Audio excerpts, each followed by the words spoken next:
The insult that shattered my life wasn't screamed in a private argument. It was delivered in a calm, steady voice at my own anniversary dinner.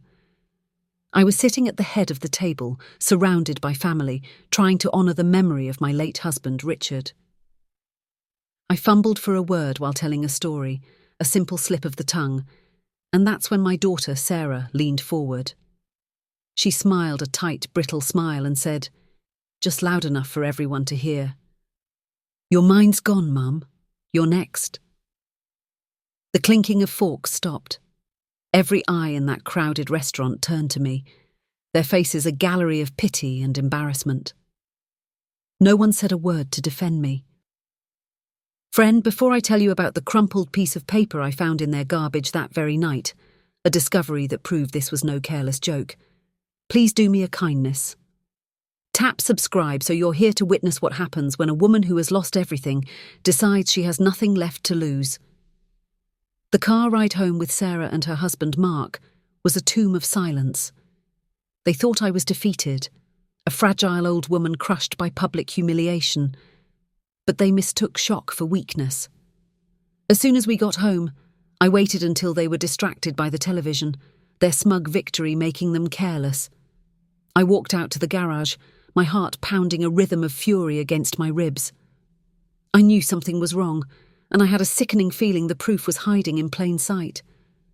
I lifted the lid to the trash can, and my eyes landed on it immediately. It was a glossy brochure, crumpled into a ball but not completely destroyed. My hands trembled as I smoothed it out under the dim garage light. The cover showed a beautiful, sterile building with smiling, silver-haired residents. The name was printed in elegant script, Silver Pines Senior Living, a new chapter in dignified care. So, it was real. The thought wasn't just in her head. It was a plan, a destination they had already picked out for me. A wave of nausea washed over me so strong I had to lean against the wall to steady myself. But it was the small handwritten note on the back that truly stopped my heart. In my daughter Sarah's familiar looping script, it said, "Consultation next Tuesday. Mark, please confirm." This wasn't a distant fantasy. This was happening next week. They were moving faster than I ever could have imagined, scheduling meetings behind my back to discuss the terms of my own exile. A cold fury began to burn away the shock. I realized I couldn't just storm inside and confront them. They would twist it, use my anger as proof of my instability. No, I had to be smarter than that. I had to understand how deep this betrayal really went. I went back inside, my face a calm mask, the crumpled brochure hidden in my pocket. I looked at my daughter, the same girl whose tears I had dried and whose nightmares I had chased away, and I felt like I was looking at a complete stranger. That night, I couldn't sleep. I kept thinking about Mark, my son-in-law, and his obsessive neatness, the way he controlled every aspect of their lives. His home office was his sanctuary, a room I was never, ever allowed to enter. I knew, with a certainty that chilled me to the bone, that the rest of their plan was locked away in that room. Just after midnight, when the house was completely still, I crept down the hallway. Every creak of the old floorboards sounded like a gunshot in the silence. Mark's office door was closed, a dark rectangle of wood that stood between me and the truth. My entire life I had followed the rules. I had been a good wife, a good mother, a good friend. But the woman who followed the rules was the one they were trying to erase. That woman was gone now. I took a deep breath, turned the cold brass knob, and stepped into the darkness, not knowing that what I was about to find was 100 times worse than a brochure. The room smelled of leather and stale coffee. I didn't dare turn on a light, using only the faint moonlight from the window to guide me. I went straight to his desk, my fingers tracing the cold, smooth surface until they found his laptop. It was closed, but I had a hunch. I lifted the screen. It flickered to life, open and unlocked. He'd gotten so arrogant, so sure of my weakness, that he hadn't even bothered to shut it down properly. My heart hammered in my chest. His email was open, and I started to scroll, my hands shaking so badly I could barely control the mouse. Then I saw it. The subject line made my blood run cold. Asset transfer guardianship. It was an email chain with a lawyer. I clicked it open, and the words blurred together. Phrases like incompetence, full control, and liquidating assets. They were planning to take everything. Not just my home, but my savings, my husband's pension, my entire life's work. My eyes scanned the text, and then they landed on a name that made no sense, a name that had no business being in my private legal documents. Then I heard it. A footstep on the stairs. And it was coming my way. The footstep was heavy on the stairs. It was Mark. I didn't have time to think. I only had time to act. In one fluid motion, I clicked the email closed, shut the laptop lid, and slid the chair back under the desk, exactly as I'd found it. The doorknob began to turn. I dove into the shadows behind a tall leather armchair, my heart trying to beat its way out of my chest. I squeezed my eyes shut, praying the darkness would swallow me whole. The door opened with a soft click, and I held my breath, the air burning in my lungs. I could hear him moving around the room, the rustle of papers, a heavy sigh. He was so close I could smell the faint scent of his cologne. It felt like an eternity, but it was probably only a minute before he switched off the desk lamp and left, closing the door behind him. I stayed frozen in the darkness, listening until his footsteps faded down the hall. The narrow escape left me trembling, but the adrenaline had seared one thing into my mind. The name I'd seen in that email. It was a doctor's name, Dr. Evans, listed as the one who would provide the final competency evaluation. But why him? Why a specific doctor they already had a connection with? The question was a new, poison-tipped arrow in this fight. Back in my room, the fear slowly gave way to a cold, clear purpose. They had a lawyer. They had a doctor. This was a professional operation, and I was the target. I realized then that I couldn't fight this alone. I needed an ally, someone who could navigate the twisted world they were building around me. I thought of my son, David, but my daughter had already poisoned that well. I needed someone they would never see coming.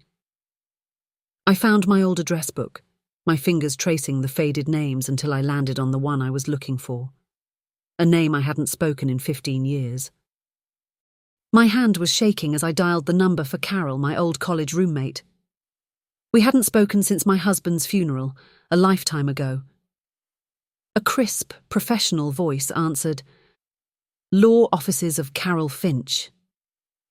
I almost hung up, feeling like a fool. What was I doing? But the image of Mark's face, of Sarah's cold smile, pushed the words out. "Please," I stammered. "Tell her it's Linda Thompson. It's an emergency." I was put on hold, the silence stretching for an eternity before a familiar sharp voice came on the line. "Linda? My God. Is everything all right?" I poured out the whole ugly story, my voice cracking as I told her about the dinner, the brochure, and the email in Mark's office. She listened patiently, but I could hear the lawyer in her voice, the gentle skepticism reserved for an old friend who might be overwrought. "Linda, are you sure you didn't misread it?" she asked softly. "Grief can make us see things." That's when I played my only card. "I saw the doctor's name, Carol, the one they're using for the competency report. It was a Dr. Evans." The line went completely silent. When Carol spoke again, her voice was stripped of all warmth. It was cold, hard, and lethal. "Say that name again." I repeated it. "Dr. Alistair Evans." I heard a sharp intake of breath on her end. "Linda," she said, her voice low and urgent. "I know that name. I represented a family against him 5 years ago. They claimed he was on the payroll of a predatory guardianship company, falsifying medical reports for cash to declare wealthy seniors incompetent." The floor fell away from me. This wasn't just a family dispute. I had stumbled into a criminal conspiracy. "They lost the case, Linda." Carol's voice cut through my shock. "They lost because they had no hard proof. It was their word against a respected doctor. We need a recording. We need to get them on tape discussing the plan, mentioning Dr. Evans by name. That's the only way. Then she told me what I had to do next, and the idea was so terrifying, it made breaking into Mark's office seem like child's play. You have to give them what they want, she said. You have to become the confused, helpless old woman they think you are. You have to make them get comfortable, so they get careless. That night, I looked at my reflection in the mirror and I saw a scared, tired old woman. I had to bury her. I had to become an actor, and my life was the price of a bad performance. The next morning, I began. I came downstairs and asked my daughter Sarah, with a wavering, uncertain voice, if it was Thursday. She gave Mark a small, triumphant look over the top of her newspaper. "No, Mom," she said, her voice dripping with fake patience. "It's Friday. Remember?" I shuffled to the coffee pot, forgetting to put a mug under the filter and letting the dark liquid spill all over the counter. The performance was agony. Every feigned moment of confusion, every misplaced item felt like a small death. But with every condescending sigh from Sarah, with every smug look from Mark, I knew it was working. They were lowering their guard, seeing only what they wanted to see. A problem that was getting worse, a problem that needed a solution. They had no idea the problem was listening, watching, and setting a trap. I told them I was going to my church group, a harmless outing for a confused old woman. But I wasn't going to see my friends. I was going to buy the tools I needed to take them down. My church group was just a cover story. I drove 10 miles in the opposite direction, to a pawn shop in a part of town I hadn't visited in 30 years. It was a dusty, forgotten place that smelled of old secrets, the perfect place to become a ghost.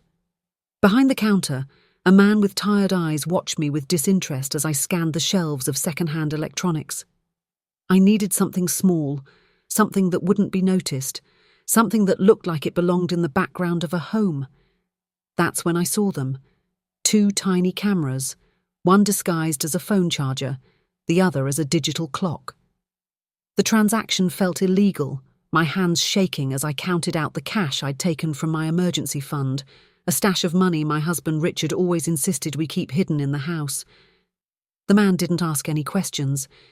He just took the money and slid the small boxes across the counter. Driving home, the weight of them in my purse felt immense. These weren't just electronics. They were my soldiers, my silent witnesses. I couldn't risk bringing them into the house while Sarah and Mark were there. I pulled over 2 blocks away, my mind racing, and found the perfect hiding spot.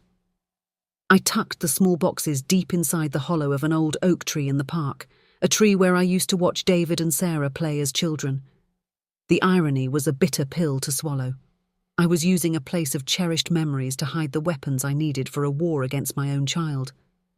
As I walked the final 2 blocks home, I felt a new kind of fear.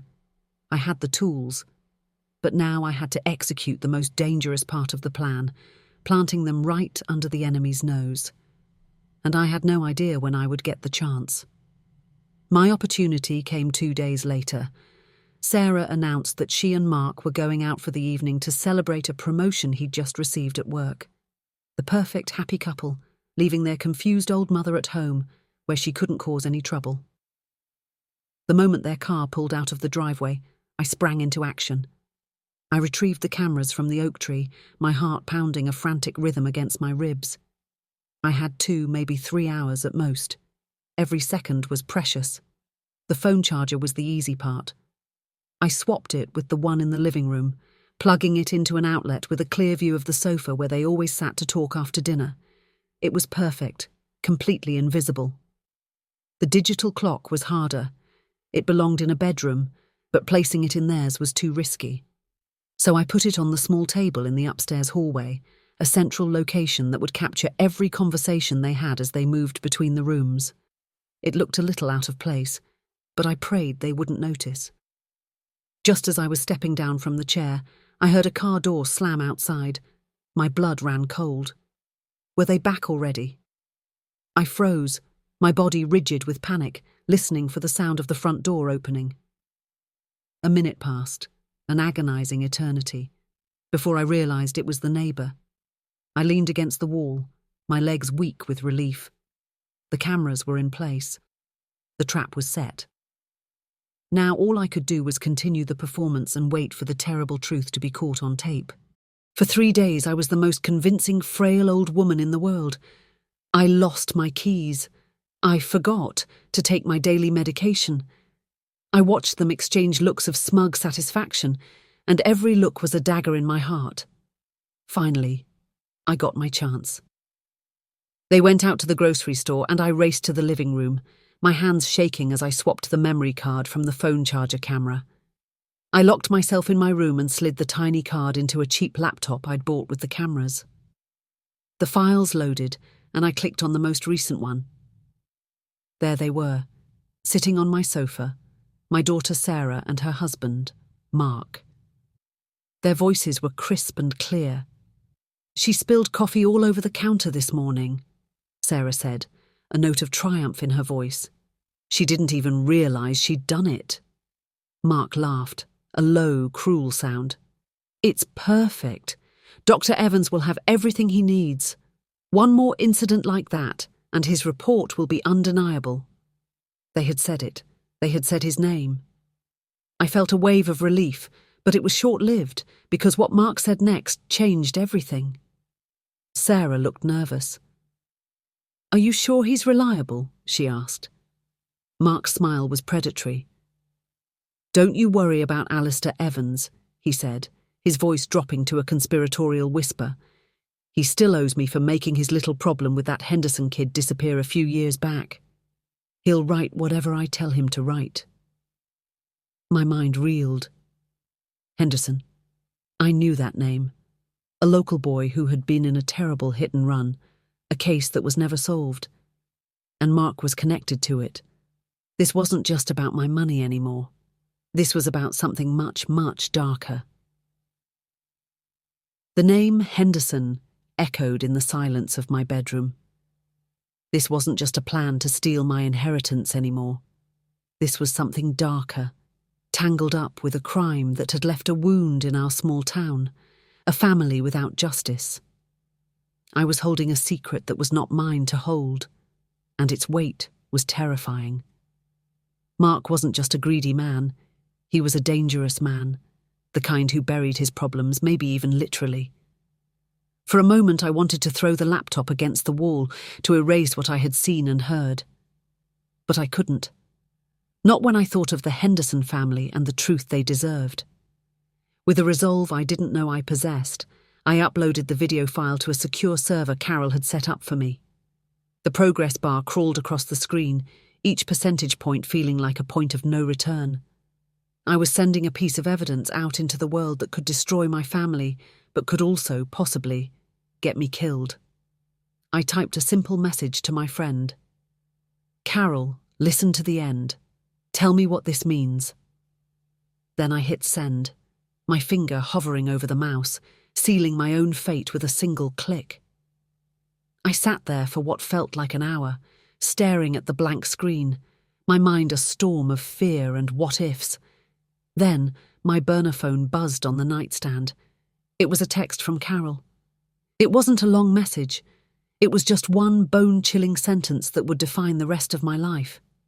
It read, "Delete the file. Delete it now. You're in more danger than you can possibly imagine." My phone rang 2 seconds later. It was Carol. "Linda, listen to me very carefully," she said, her voice stripped of all pleasantries. "What you have is not just evidence of fraud anymore. It's leverage in a potential homicide cover-up. If Mark is blackmailing a doctor over a hit and run, he is not going to let a confused old woman get in his way. We can't go to the police, not yet. We don't know who is on his payroll." Her words painted a terrifying picture. I wasn't just fighting my family, I was fighting a web of corruption I couldn't see. For the first time since this nightmare began, I felt a tremor of true, paralyzing fear. I thought of my late husband, Richard, and how he would have protected me. But he was gone. "I can't do this, Carol," I whispered, the words tasting like ash in my mouth. I'm just an old woman. This is too much. I wanted to quit. I wanted to let them win, to just disappear into that Silver Pines facility and let the darkness take over. It would be easier. Safer. Yes, you can. Carol's voice was like steel through the phone. Because you're not just an old woman. You're the only one who knows the truth. The Henderson family deserves justice, Linda, and we are going to get it for them. But first, you have to be smart. You have to be a hunter. I took a shaky breath, the fire of my anger slowly returning. She was right. This was bigger than me. What do I do? I asked. Carol paused, and then she gave me my next mission. You need to find out everything you can about that hit and run, and I think I know where you need to start. The next morning, I told Sarah I was going to my weekly church group. It was the perfect alibi. Instead, I drove to the county's central library, a place I hadn't been in years. I walked past the smiling librarians and the children's story hour and went straight to the basement, to the newspaper archives. The air was cool and smelled of aging paper. I found the microfilm machine in the corner, a relic from a different time, and began my search, scrolling through the local news from 4 years ago. It didn't take long to find it. The headline was stark. Local teen Michael Henderson killed in hit and run. Police search for leads. The article was heartbreaking. It described a promising young man, a star athlete left on the side of the road. The police had found fragments from the car's grille belonging to a specific model of a dark-coloured luxury sedan. A cold dread washed over me as I remembered the new car Mark had bought himself right after his big promotion that same year. A dark blue Lincoln. He had said it was a bonus from work, but it was the last paragraph of the article that made my vision swim. It named the lead detective on the case, the man in charge of the investigation that ultimately went cold. Detective Frank Miller. The name was familiar, but I couldn't place it. I scrolled through more articles, my mind racing, but I kept coming back to that name. Where had I seen it before? Then it hit me. A memory so clear and sharp it felt like a lightning strike. It was on an envelope on Mark's desk the night I broke into his office. An invitation. It was for the Policemen's Benevolent Association annual gala. Mark wasn't just connected to the doctor. He was friends with the cop who buried the case. I stumbled out of the library basement and into the bright afternoon sun, but the world looked different now. It was darker, laced with shadows I hadn't seen before. The connection between my son-in-law Mark and Detective Miller wasn't just a clue, it was a map of the spider's web I was caught in. Mark wasn't just insulated by a corrupt doctor, he was protected by the law itself. A patrol car drove past, and I felt a jolt of pure fear, my hand instinctively clutching the burner phone in my pocket. The people who were supposed to help me were part of the threat. I drove to a quiet park, my hands shaking on the steering wheel, and called Carol. I told her the detective's name. The silence on the other end of the line was heavy and grim. "Okay, Linda," she said, her voice deadly serious. "This is a whole new game. You cannot go to the police. You cannot talk to anyone. Assume that Mark has friends in places we don't know about. From this moment on, we are completely on our own." The finality of her words was like a cage door slamming shut. There was no escape, only the path forward. "The video we have is enough to ruin Mark in a civil case," Carol continued. "But with a cop involved, that's not enough. A jury might think it's just talk. We need something that ties them together, something concrete." I could hear her thinking, the gears turning in her brilliant legal mind. "Men like this, they're not just bound by secrets," she said. "They're bound by money. There has to be a money trail." I felt a sense of despair. "Carol, how can I possibly find that?" Her answer was a new, terrifying mission. "You don't. You find me the one thing I need to start looking. An account number." The thought of breaking into Mark's office again, this time to steal financial information, felt impossible. The risk was too great, and the weight of the conspiracy was crushing me. I felt the familiar loneliness creeping back in, the feeling of an old woman fighting a war all by herself. That's when I thought of my son, David. I had pushed him away with a frantic, unbelievable story. He hadn't believed my words, but maybe, just maybe, he would believe his own eyes. I knew it was a gamble. He could call Sarah. He could make everything worse. But I couldn't do this alone anymore. I took out my real phone, the one I hadn't used for anything related to this nightmare, and I found the video file from the living room camera. I attached it to a new message to David. I didn't write a single word of explanation. No, I told you so. No frantic plea. I just sent the clip of his sister and her husband, their voices clear and cruel, laughing as they plotted to put me away and take my money. Then I hit send. The minutes that followed were the most agonizing of my life. I stared at the phone, waiting for the 3 little dots that would show he was typing a reply. Nothing. Had I made a terrible mistake? Had I just handed my enemies the proof that I was spying on them? The silence stretched on and my hope began to curdle into dread. Then, after 10 minutes that felt like 10 years, my phone didn't buzz with a text. It rang. I answered with a trembling hand. It was David, and the first sound I heard was him choking back a sob. His voice was thick with fury. "Mom," he said, "tell me everything. Tell me what you need me to do." For the first time in months, I didn't feel alone. A wave of relief so powerful it almost buckled my knees washed over me as I told David everything, the rest of it.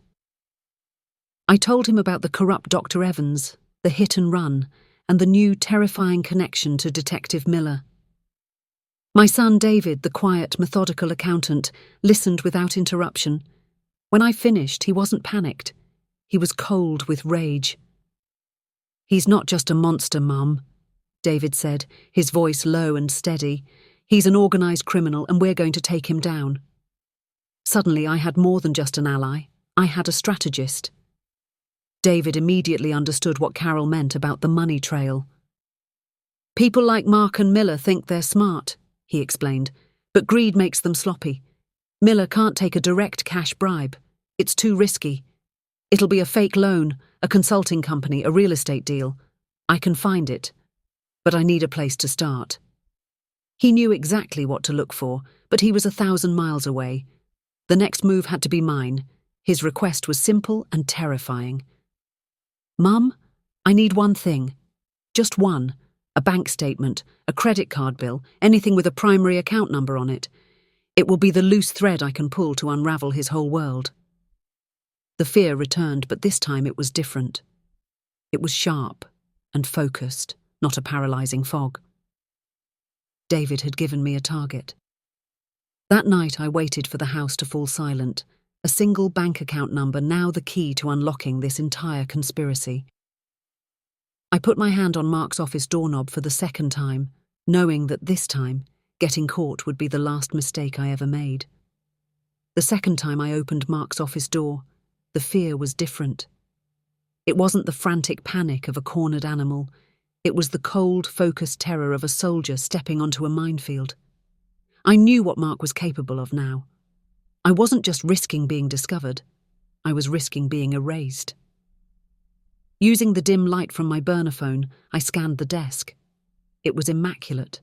Not a single paper out of place. He was too careful, too arrogant to leave something so crucial just lying around. It had to be locked away. My eyes fell on the small wooden filing cabinet tucked beside his desk. The top drawer had a small, cheap lock on it, the kind a child might use for a diary. It was a lock meant to keep an honest person out, and I was no longer an honest person. I remembered a trick my late husband, Richard, had shown me once. I took a bobby pin from my hair and straightened it, my fingers surprisingly steady. After a few tense, scraping seconds that felt like an eternity, I heard a soft click. The lock sprang open. Inside, there was a single neat manila folder. My breath caught in my throat. I lifted it out. The top document was a bank statement for an account I had never seen before.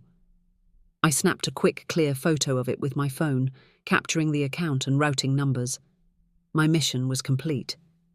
But as I was sliding the folder back into place, my fingers brushed against a second document, tucked in the back. It wasn't a bank statement, it was thicker, with an official-looking seal at the top. I only had a second, but the logo was unmistakable. It wasn't a bank, it was an investment firm based in the Cayman Islands. I was back in my room, the door locked, in less than a minute. My body was trembling, but my mind was a razor. I sent the 2 photos in 2 separate encrypted messages. The first, the bank statement, went to my son David. The second, the offshore investment summary, went to Carol. Then I waited, the silence of the house pressing in on me. David was the first to call, his voice a low, excited hum. He was in his element now. This was a puzzle he knew how to solve. "Mum, this is it," he whispered, the sound of furious typing in the background. "This is his operational account. Think of it as his personal slush fund. Now that I have this, I can start tracing the blood vessels of his entire financial body. I can see what money comes in and, more importantly, what money goes out. He's smart, but numbers don't lie. He's about to find out what a real audit looks like." For the first time, I felt a flicker of power, a sense that the board was finally turning in my favour. But that feeling vanished the moment Carol called. Her tone was completely different. It wasn't excited. It was dead. "Linda," she said, her voice flat and cold. "The second photo. Where did you find it?" I explained it was in the same folder. There was a long pause. "This changes things," she said slowly. "This isn't just about hiding money from the IRS. An account like this is for washing it, for making dirty money clean. But that's not the worst part." She took a deep breath. I looked at the name on the account holder line. "It's not Mark's name, Linda. It's Sarah's." The news hit me with the force of a physical blow. Sarah, my daughter. Her name on an illegal offshore account. My mind reeled, trying to make sense of it. Was she a willing partner in this darkness, or was she something else? I thought of all the times she'd complained that Mark handled all their finances, that she never knew where their money really was. I had dismissed it as the normal complaints of a young wife. Now, I saw it in a terrifying new light. Was she his accomplice, or was she his scapegoat? "He's using her, Linda." Carol's voice cut through my shock, her words sharp and certain. "This is a classic move for a man like Mark. He commits the crimes, but he puts the evidence in his wife's name. If the whole thing ever blows up, he can claim ignorance. He can say he trusted his wife, had no idea what she was doing. He's not just planning to rob you. He's built a cage around your daughter, and she doesn't even know she's in it." My anger at Sarah was suddenly eclipsed by a new, horrifying pity. He was going to destroy her too. My burner phone buzzed with an incoming call. It was David again. I clicked over, my mind still reeling. "Mom," he said, and his voice was tight, breathless. The excitement was gone, replaced by disbelief. "I found it. I found the payments to the cop. It's just like I thought. Monthly transfers, disguised as consulting fees, going into a shell corporation." I braced myself, my knuckles white as I gripped the phone. "Detective Miller," I whispered. There was a pause. "No," David said, his voice barely audible. "That's the thing. It's so much worse than that. The registered owner of the shell company receiving all the money, it's Jessica, Sarah's best friend. Jessica." The name hung in the air between me and my son, David, a poison dart. It didn't make any sense. Jessica was Sarah's shadow, her constant support, the one who brought lemon cakes and listened to my daughter's tearful complaints about my decline. She had held my hand just last week at the grocery store, telling me to stay strong. Now, David was telling me she was a criminal, the ghost in the machine who was taking Mark's blood money. My first thought was that David had made a mistake. But he was my son, a man who lived by numbers and facts, and he was certain. With a sickening clarity, I started replaying every recent memory of Jessica.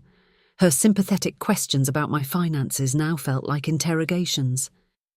Her concerned glances at Sarah now looked like a predator sizing up its prey. She wasn't a friend offering comfort. She was a spy, sent to gauge the weakness of the castle walls before the siege. Every casserole she brought, every shoulder she offered Sarah to cry on, had been an act of war. But I still couldn't understand the most important thing. Was she Mark's pawn, or was she his queen? I knew the only way to find out was to see them together, to witness the truth with my own eyes. I needed one more piece of the puzzle, one final recording. That's when I remembered my upcoming birthday party, the one Sarah and Mark were planning. Of course, Jessica was on the planning committee. It was the perfect stage. I looked at the digital clock camera still sitting on my hallway table. I knew where it had to go. It was time to put eyes in the one place they felt completely safe. The master bedroom. The party was just 2 days away. My daughter Sarah was a storm of activity, obsessed with making everything perfect. It was this obsession that gave me my opening. "Mum, can you come help me?" she called from upstairs. "I can't decide on the right vase for the flowers in our room." My heart began to pound a slow, heavy drum. This was my chance. I grabbed my oversized purse, the small clock camera nestled inside, and went up to her bedroom. The room was Mark's territory, filled with his cold, minimalist taste. Sarah chattered on about roses versus tulips, her back to me as she fussed with a bouquet on the dresser. "What do you think?" she asked. I saw my opening. "You know, dear," I said, my voice deliberately frail, "the light in here is so dim. Let me see if I can make it brighter." It was a clumsy excuse, but she was too distracted to notice. She walked into her large walk-in closet to find another vase. I had 30 seconds, maybe less. My hands moved with a speed I didn't know they possessed. I snatched the existing clock from Mark's bedside table, shoved it in my purse, and replaced it with my own. It was a perfect match. I stepped back, my heart roaring in my ears, just as my eyes caught on Mark's nightstand drawer, which was slightly ajar.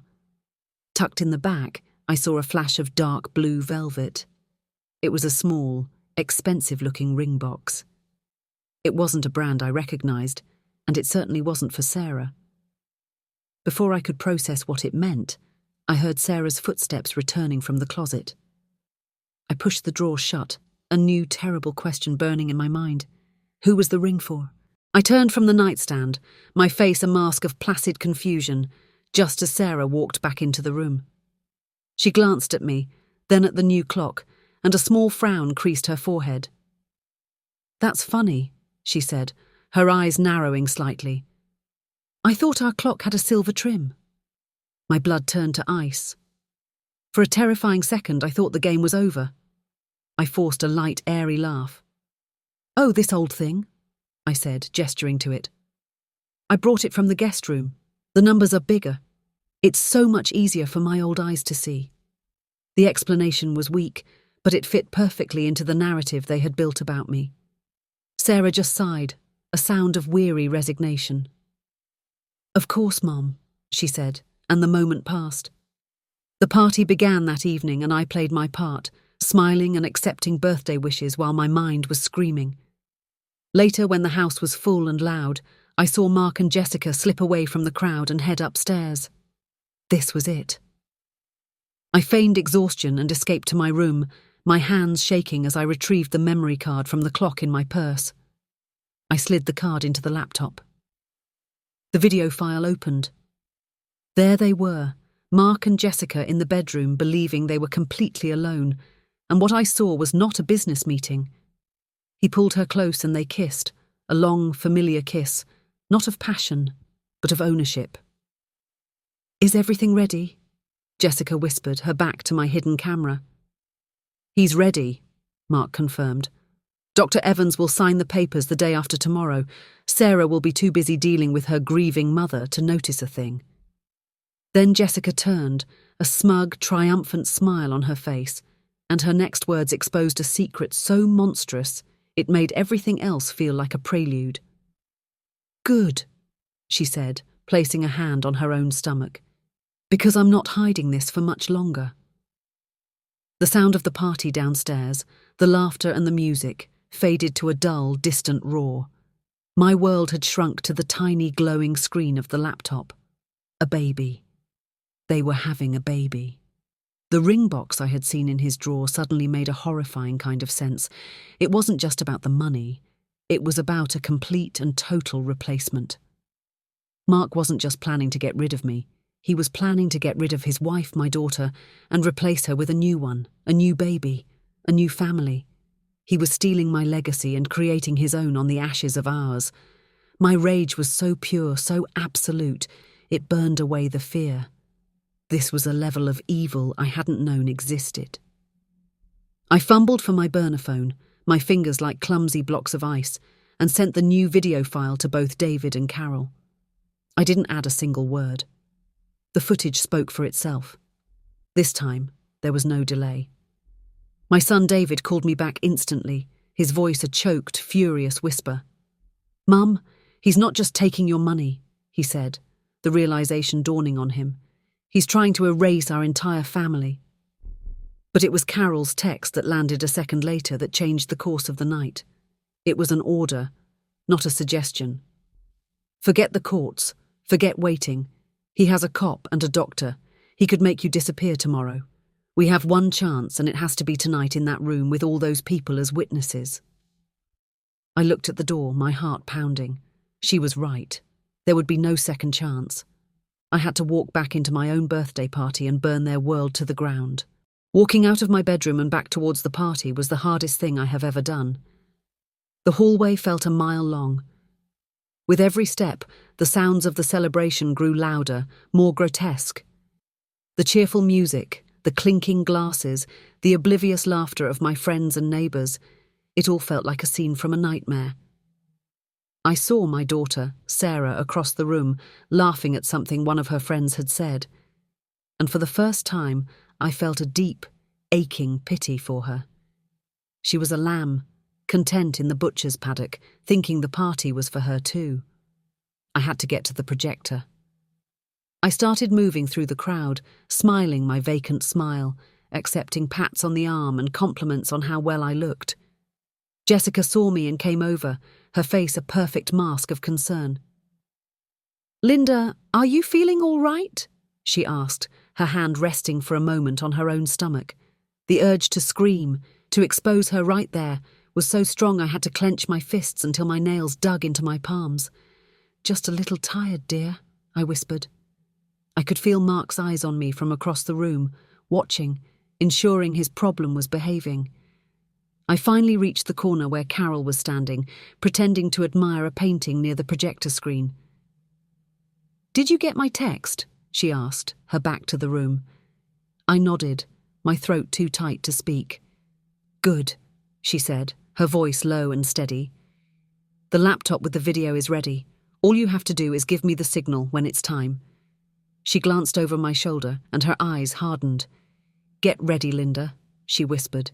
"He's getting up to speak. It's showtime." Mark stood in the centre of the room, tapping a champagne flute with a knife. A hush fell over the crowd as all eyes turned to him. He was beaming, the picture of the proud, devoted son-in-law. My son David, who had arrived just an hour before, stood in the back, his face a mask of stone. "Friends, family," Mark began, his voice smooth as honey. "Thank you all for coming to celebrate this incredible woman, my mother-in-law, Linda." He raised his glass to me and the crowd murmured their approval. "A family's greatest duty is to take care of its own," he continued, his eyes finding Sarah's in the crowd and giving her a loving smile. "And as Linda enters a new, more delicate chapter of her life, we want her to know that we are here to be her rock. We will be her memory when hers fades. We will be her strength when hers is gone." People were nodding, their eyes glassy with emotion. They were seeing a saint. I was seeing a snake, hypnotizing its prey before the final strike. He let the moment hang in the air, his sense of theatre perfect. "So, I'd like to propose a toast," he said, his voice ringing with false sincerity. To a woman we all love, and to the future of this family, whatever it may hold. He raised his glass high. This was it. This was the moment. As the crowd echoed his toast and raised their own glasses before a single person could take a sip, I did the one thing he never expected. I stood up. "Thank you, Mark," I said, my voice quiet but carrying across the suddenly silent room. "Thank you for those beautiful words." Every eye was on me. I could see the confusion on their faces, the irritation on Mark's. This was not part of his script. "It's true," I continued, my eyes sweeping across the room, meeting the gazes of my friends and family. "This has been a challenging time, and it's made me do a lot of thinking about the past, about my memories." I turned my head slightly and gave Carol the signal. "So I've prepared a little tribute of my own," I announced, just as the lights in the room dimmed and the projector whirred to life. "A little walk down memory lane." The screen lit up, and the first images were exactly what they expected. Old, happy photos. Me and Richard on our wedding day. A picture of Sarah on her first bicycle, her face beaming. A photo of David in his high school graduation gown. A wave of soft, nostalgic murmurs washed over the room. Sarah and Mark visibly relaxed, a shared look of relief passing between them. They thought they had dodged a bullet. They thought this was just a sentimental old woman's harmless surprise. But this was not a tribute. It was a trial. And the jury was everyone they had ever lied to. I let the happy memories play for a full minute, lulling them into a false sense of security. Then, the final photo of me and my late husband faded from the screen, leaving it black for a single heavy second. There was no music. There was only the sound of a video file clicking open, and then a voice, amplified and chillingly clear, filled the room. It was my daughter's voice. And the first words everyone heard her say were, "She almost burned the house down yesterday." The video from the living room camera played on the giant screen. The entire party watched in stunned silence as my daughter, Sarah, and her husband, Mark, mocked my decline.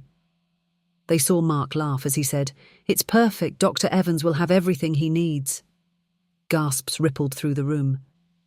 People turned from the screen to stare at Sarah, whose face had gone the colour of ash. She looked like she had been slapped, her mouth hanging open in disbelief.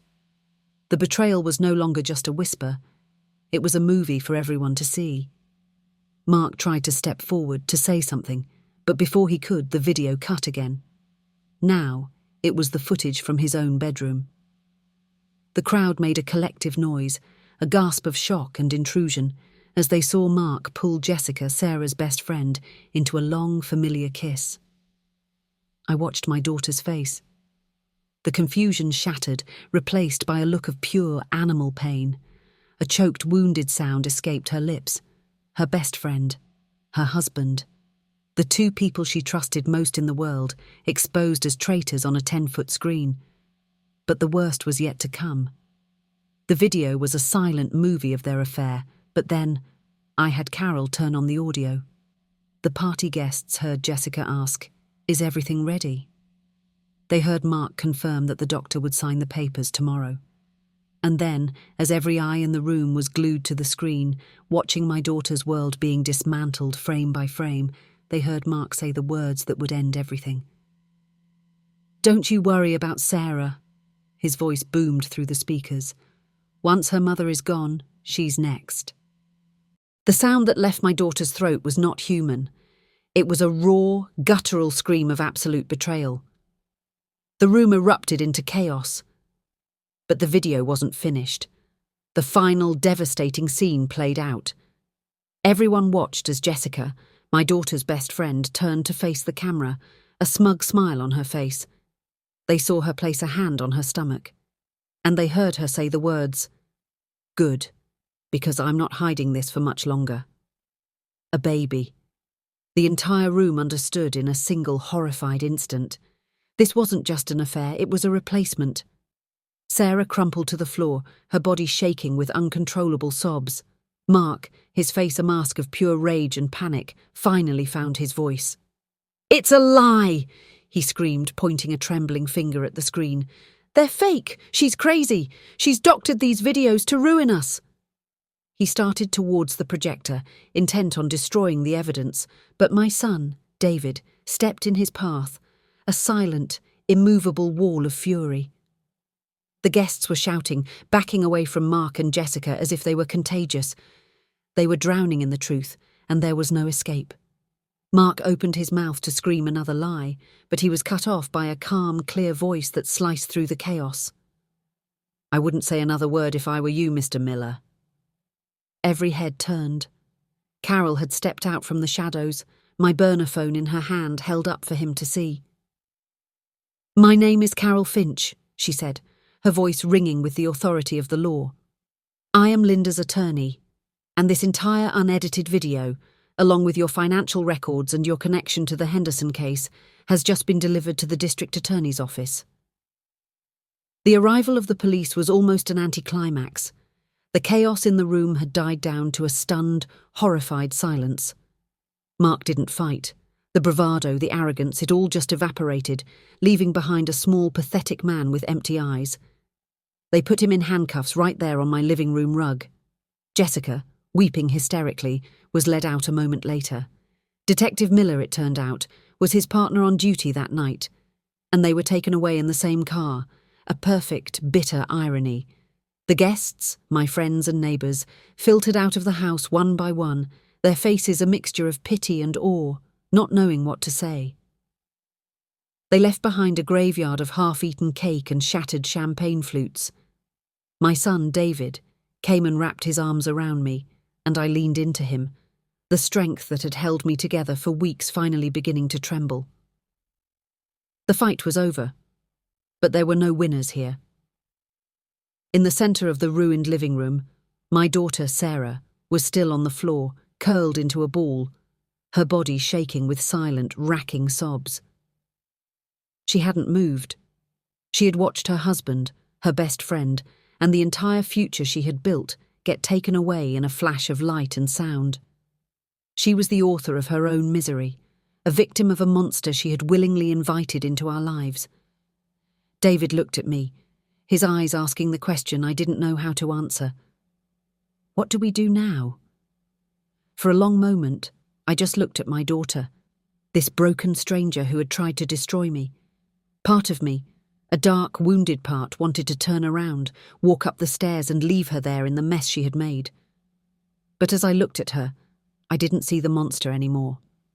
I saw the little girl who used to be afraid of the dark. I took a deep breath, walked over, and knelt down beside her, not knowing if she would flinch away from my touch.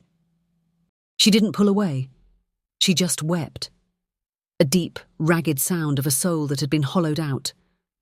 I didn't say, "I forgive you," because I didn't. Not yet. The words would have been a lie. Instead, I said the only true thing I could think of. "The woman you were is gone, Sarah," I whispered, my voice rough with exhaustion. "The question is, who are you going to be now?" It wasn't an offer of comfort, it was a challenge, and in her eyes I saw a flicker of the daughter I thought I had lost, a tiny spark of strength buried deep beneath the shame. The road back would be long, but for the first time, I believed it was possible. In the weeks that followed, the legal storm raged. With the video evidence and David's financial forensics, the case against Mark, Jessica, and Dr. Evans was ironclad.